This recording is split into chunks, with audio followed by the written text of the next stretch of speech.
last week we took a look at why to meditate, why meditation has become such an important thing in the busy, often troubling world that we find ourselves in.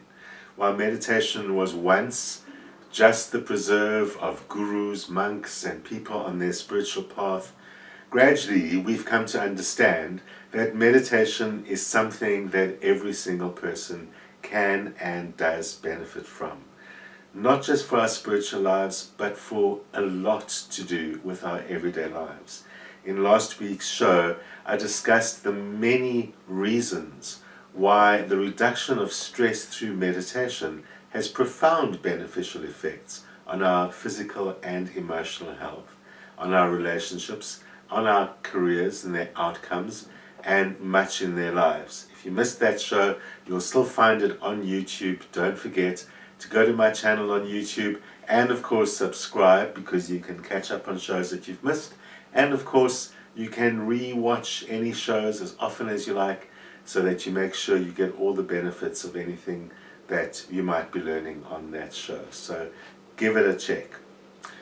Tonight though, we're going to look at the actual practice of meditation, something that is frequently believed to be difficult, if not impossible, something that many people think they'd like to do but they can't do, and that many people think they need to go on some special course, to some special teacher, to some special place, join some special society to find out the secrets of meditation.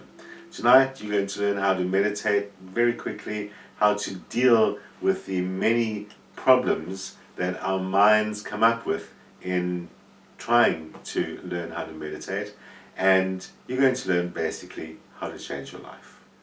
There isn't just one way to meditate. There isn't one kind of meditation. Meditation is many things. There are many definitions of it. There are many methods of it. It is true that if you go to some special school or you follow some special philosophy, you have a teacher or a guru or whatever, or if you go to a weekend workshop, you will learn how to meditate. It's a great way to learn how to meditate. But at its very core, part of the whole point of meditation is that it's something that everyone can do, that everyone has access to, and you don't need teachers or money to do it. It is something that arises from ourselves. I'm a great advocate of the idea that the truest spiritual practices should arise out of our humanness. It shouldn't be some special book or some special teacher or teaching or some special place that we have to be in order to find our truth and how to become ourselves, how to realize ourselves. While all of those external things can undoubtedly help us, ultimately it must come from within us. And that's also why the kind of meditation that I prefer is the simplest kind. Common kinds of meditation that we find in our world today can be very helpful. We find people use guided meditations where they have a voice, a person, or a recording that guides them through a process, often evoking visual images, a journey, a story to follow, and those things can have very profound effects on people, but they are usually quite specific and quite focused towards a particular outcome. There's no problem in that, but meditation is not about the outcome, and that is important to understand. Guided meditations have a specific kind of outcome. So for example, many years ago I made a disc of guided meditations. You can still find it on the iTunes store and anywhere where you can download music. You'll find my disc, 5-minute meditations. But those each have a specific outcome, like meditating to meet a guide or to have a particular kind of realization. Guided meditations will do that for us. And there's musical meditations where people use music as the guide, which can also have a very relaxing effect and releasing effect. But the purest form of meditation, the simplest form of meditation, is to still the mind. The aim of meditation, if there is an aim, is to hold the mind focused to a particular place all the time. The benefits of meditation, the profound release of stress, and the profound sense of self-awareness and consciousness that arises out of meditation, come out of the simple trick, not easily done, but the simple trick of holding the mind focused in a particular place for a period of time. So what I'm going to teach you is the way to do that. Now, there are many people who use breathing techniques to help them meditate, and there are many people who will use a discipline of breathing before or during meditation. And that is something that's unmistakably very beneficial. We'll talk about breath and breathing in a different show. But if you know any breathing techniques, you can use them as part of the process of stilling the mind or calming yourself or focusing the mind. The method of meditation that I'm going to teach you now can also use breath.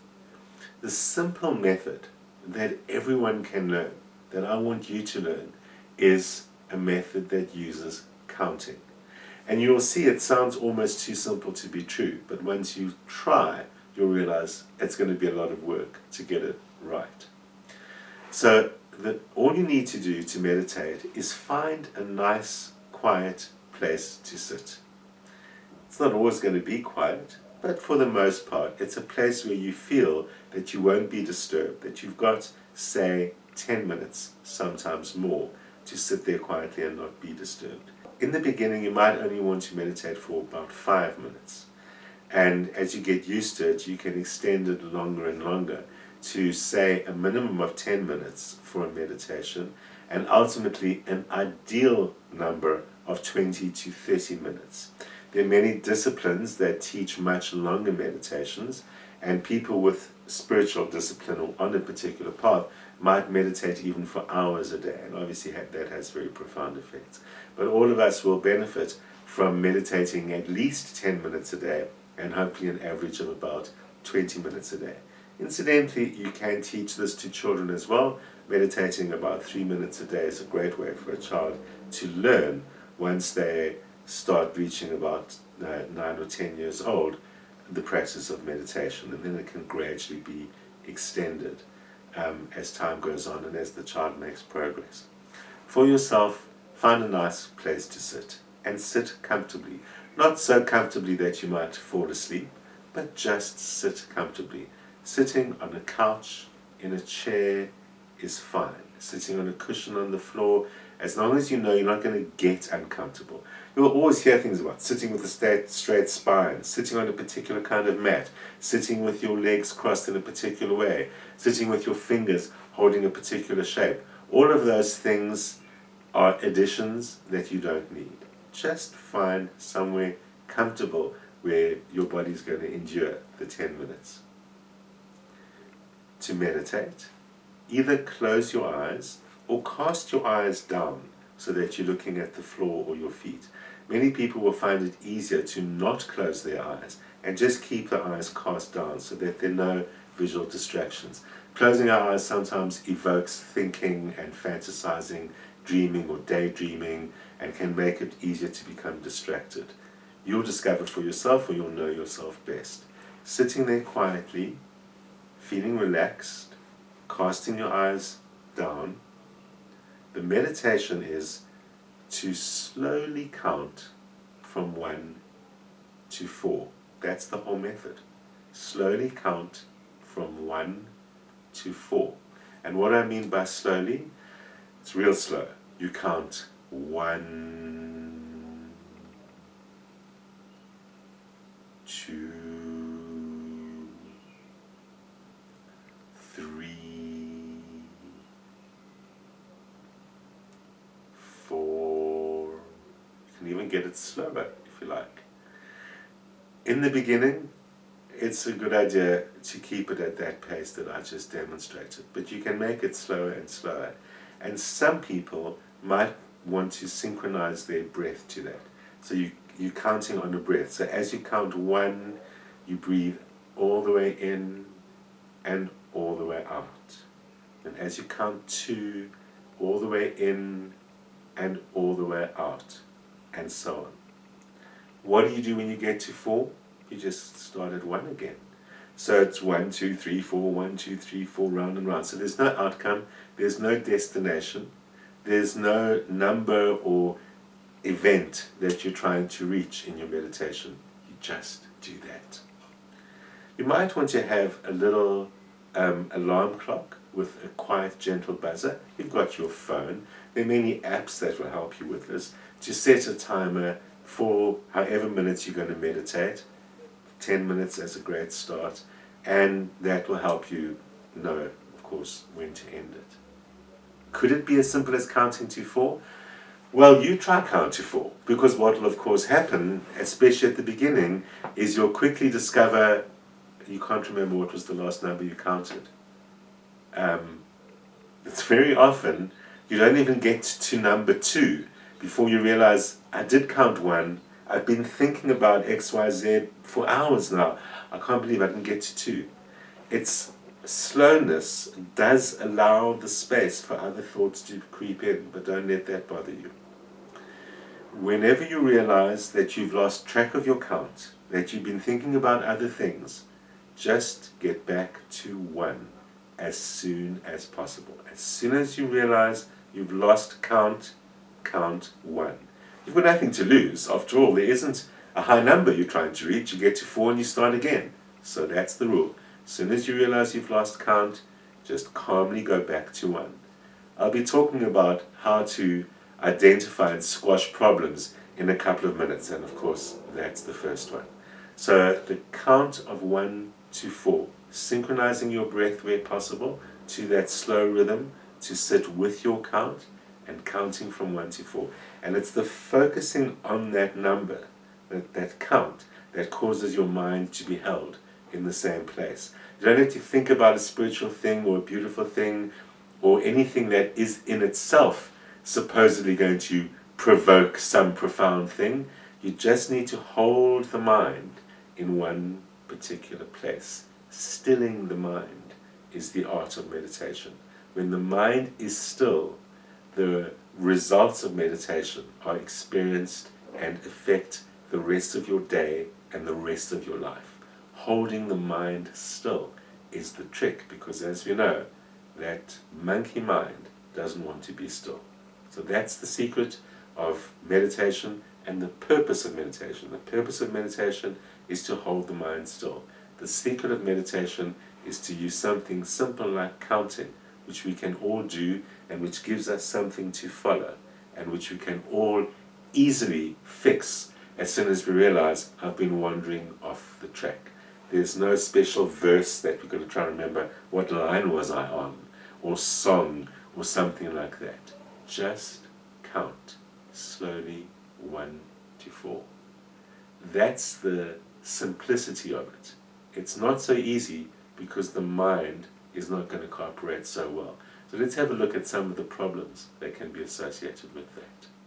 Even though meditation is pretty simple and straightforward, there's really nothing to it, problems do arise, and all sorts of little things can become the problem that we trip over, that becomes perhaps the reason, or more often the excuse, for why we don't meditate. I want to talk a little bit about some of the problems that different people face and the solutions to those problems. The most common, by very far, of the problems that people have with meditating is switching off their minds. It's maybe you can get yourself going and the first few seconds or minutes seems to be great and you're having a wonderful meditation, but it's not long before you're thinking about something else, before you're daydreaming, before you're memorizing remembering things, or rehearsing something that's going to happen later on that day, imagining a future conversation. All of those things are normal. And it doesn't take very long for you to realize, I haven't been counting for ages. I don't even know where my count is. Remember that there is no perfect place of stillness, perhaps until you're very way down the path. So the first thing to remember when you find yourself having the problem of the monkey mind or the mind that wants to do other things all the time, is that is normal. It is, whether we like it or not, part of the practice of meditation. It's the part that we want to reduce as much as possible, slowly and with time, but it is natural and normal for the mind to do that, especially in the beginning. It's often that we'll find ourselves thinking of something else and we kind of slap ourselves on the wrist as if to say, you're wrong, you're bad, you're doing it wrong, you shouldn't do that. So remember, it is normal for the mind to do that. And remember also this, at the point at which we become aware that our mind is drifting is a point of enhanced consciousness. We will become more aware of that more often as you practice meditation. And it might seem as if the problem is getting worse. In fact, the problem is getting better. What's happening is you're becoming conscious and aware more often, self-aware. You're becoming conscious of the relationship between your inner state of focused consciousness and the daydreaming monkey mind.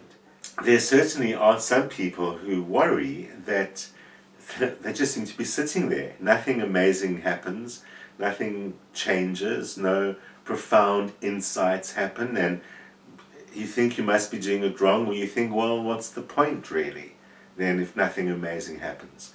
So you need to remember, of course, that meditation isn't about amazing things happening. There could be nothing more perfect than nothing amazing happening. Because if something amazing does happen, you're probably not meditating. Meditation is an empty state. It's a state of focused nothingness, if you like. So it's nothingness that you want.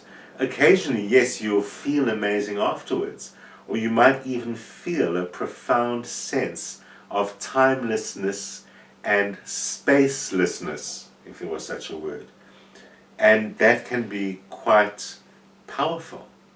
But we don't seek out those experiences in meditation because they're a little bit like unusual side effects of meditation.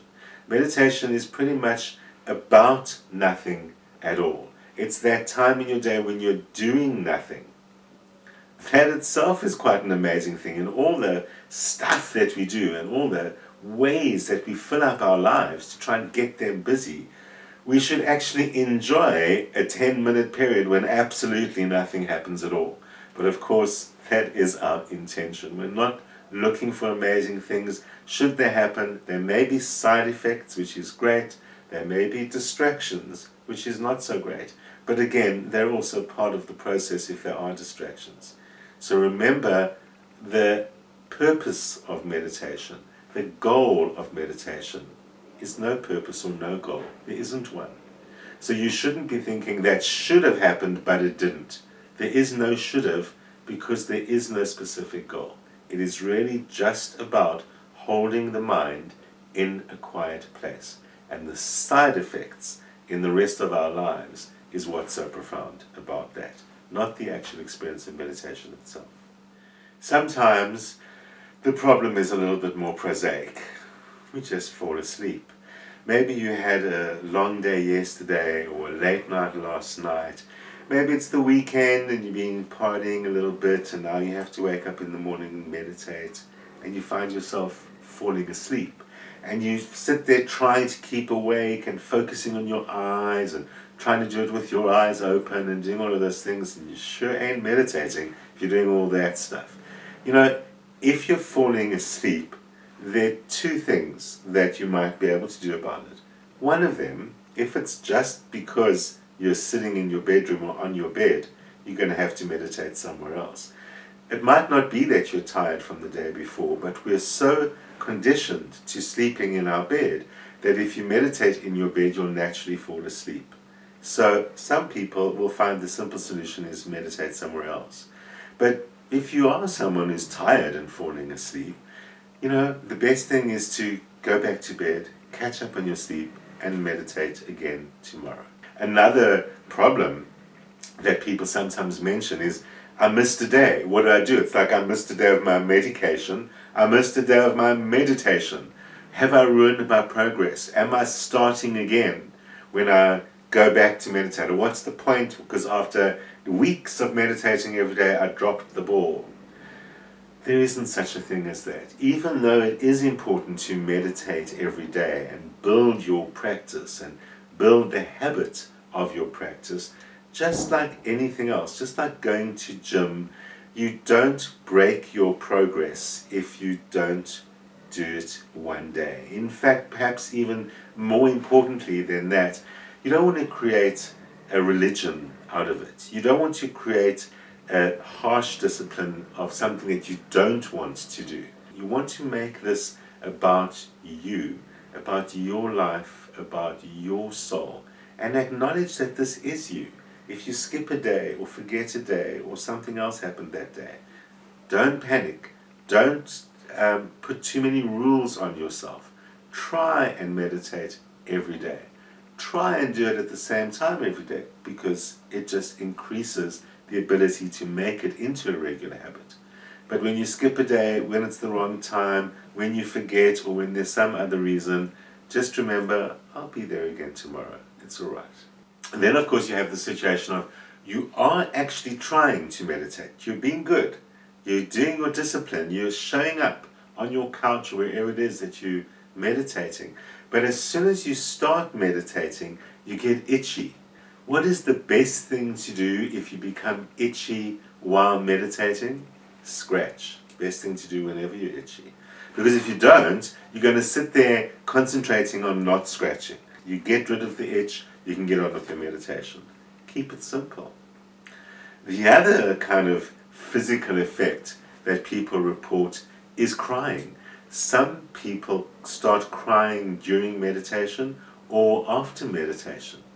And they can't even report some obvious kind of profound effect or profound thought or something that happened to them that made them actually cry.